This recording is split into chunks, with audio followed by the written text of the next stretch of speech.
Okay, so let's get into it. Persistent rumors, the kind that just stick, especially around really high-profile breakups. Oh, yeah. They sort of burrow in and refuse to leave. Exactly. And we're zeroing in today on, well, one of the biggest.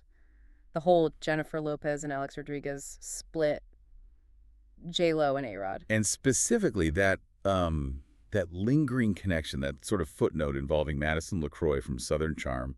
It's been, what, 4 years? 4 years, yeah. It feels like it's become almost celebrity mythology at this point. It really has. And our mission today for this deep dive is to look at the exact moment, the actual confrontation, where maybe this whole thing was finally put to bed. But not how you'd expect, right? Not with some big denial or, tearful concession. No, not at all. It was silence. But like a really strategic, really powerful silence. Maybe one of the best examples we've seen in modern celebrity crisis handling. Okay, so set the scene. October 15th, 2025. Watch What Happens Live. Andy Cohen. The master. If anyone's going to ask the tough question, it's him. And he did. He finally went there. And J.Lo's reaction, well, our sources describe this one sentence she delivered as just chilling. Said it left the entire audience frozen. Wow. So we need to unpack exactly what she said or didn't say. Why then? And, what does this whole episode teach us, maybe teach you, about setting boundaries when everyone's watching? Yeah, that's the core of it. Let's dive right into that moment on the show. The tension must have been intense. Totally. And remember, this is live TV, no edits, no safety net. Andy asked the question everyone online has been screaming for years. Which was? Basically. Did those alleged DMs, the direct messages between A-Rod and Madison LeCroy, did they play a role in the breakup? Did that, virtual stuff kill the engagement? Right, the million-dollar question. And her reaction, you said it wasn't immediate. No, that's what's key. She didn't just brush it off. Sources say she paused, took this really slow, deliberate breath, let that silence hang there for a few seconds. Oof. That sounds heavy, like letting the weight of the question land. Yeah. Exactly. It felt like forever, apparently. It really set the stage. You're expecting fireworks, right?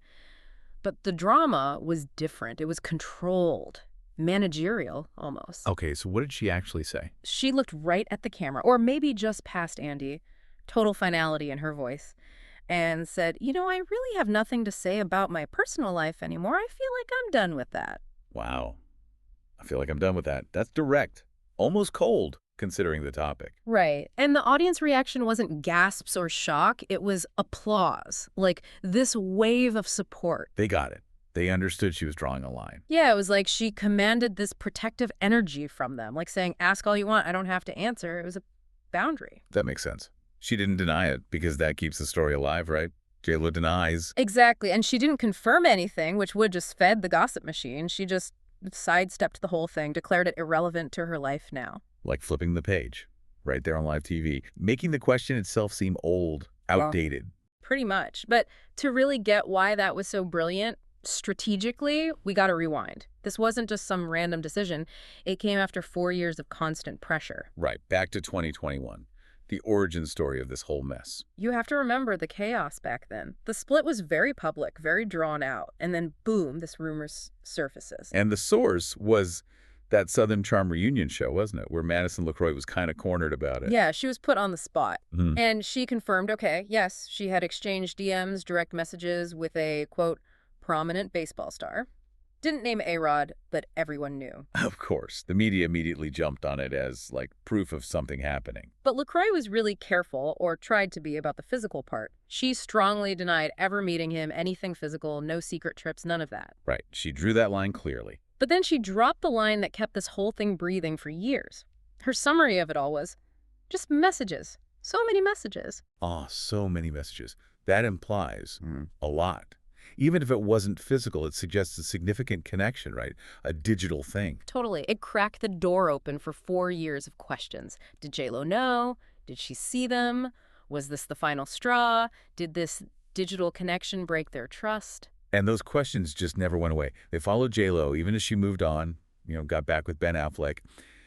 The media wouldn't let go of the A-Rod LeCroy angle. Which brings us back to that moment in 2025 on Watch What Happens Live. Her response wasn't just personal preference. It feels like a calculated move. Strategic ambiguity, maybe? I think that's exactly right. We have to shift to analysis here. Think about her brand. She's a global icon. Movies, music, endorsements. Everything is tied to her public image. So every public statement matters. It's calculated. Exactly. And in today's media world, feeding the beast, even with a denial, just generates more clicks, more headlines, more revenue for the outlets pushing the story. Right. If she'd just said, no, the DMs weren't the reason, the headline is still about the DMs. J.Lo denies DMs ended engagement. It gives the whole thing legitimacy again. But by saying, I'm done with that, she didn't just refute the rumor. She almost made the question itself seem kind of petty, like, why are we still talking about this? I've moved on. It framed the whole topic as beneath her, less about denying specifics and more about rising above the entire conversation. Yeah, she shows dignity, sure, but maybe more than that. She chose brand control.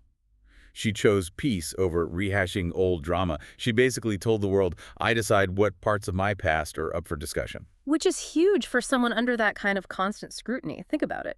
Usually, a star in her position, facing a rumor this persistent, does like a big magazine cover story or a sit-down interview to set the record straight. Right, the controlled narrative approach. But J.Lo just refused. She didn't play by those rules. She just shut the door in front of millions. And she must have understood that in this specific situation, saying nothing about the details actually says more. It screams, this topic is closed. Yeah. If there's no new quote, no new denial, no new explanation, what's the media supposed to report? What's the next headline? She starved it. Cut off the oxygen supply to the story. Genius, Yeah. really. And that's where the lesson comes in, I think, for anyone listening. It's about boundaries. We live in this age where everyone feels entitled to know everything, right? The details of your breakup, your struggles, your healing. Constant pressure to share, to explain. And here's J.Lo, arguably one of the most public figures on the planet, demonstrating that you still have the right to say, nope, that chapter is closed. It's mine, not yours. You own your story. It's about control, isn't it? Taking back the narrative. She didn't let the host or the audience's curiosity dictate the terms. She dictated them. She decided when that story ended, publicly at least. So the big takeaway from that night, October 2025, sometimes the most powerful response isn't yelling louder. It's just a firm, quiet refusal to play the game anymore. She moved on. Publicly. Decisively. Definitely a masterclass. Yeah. Which leads to that final kind of uncomfortable question the sources bring up about us, the audience. What's with our motivation? Yeah. When we demand these answers, years later, are we genuinely interested in her healing, her truth? Or, let's be honest, do we just want the drama, the confirmation, the gossip? Ouch! That's something to think about. Her boundary kind of forces you to look at your own reasons for wanting to know, am I entitled to her pain just because she's famous? Exactly. It puts the spotlight back on the asker, not just the person being asked. So J.Lo draws this massive line, declares the topic off limits, but the story has other players. Right. It doesn't exist in a vacuum. So what does her definitive statement, her silence on the details, mean for someone like Madison LeCroy? That's the lingering question, isn't it? LeCroy was the one who confirmed the DMs existed in the first place. She provided that initial spark, so many messages. Yeah, the quote that started it all. So now with J.Lo essentially saying this whole thing is a relevant history, does it change how we view LeCroy's original statements?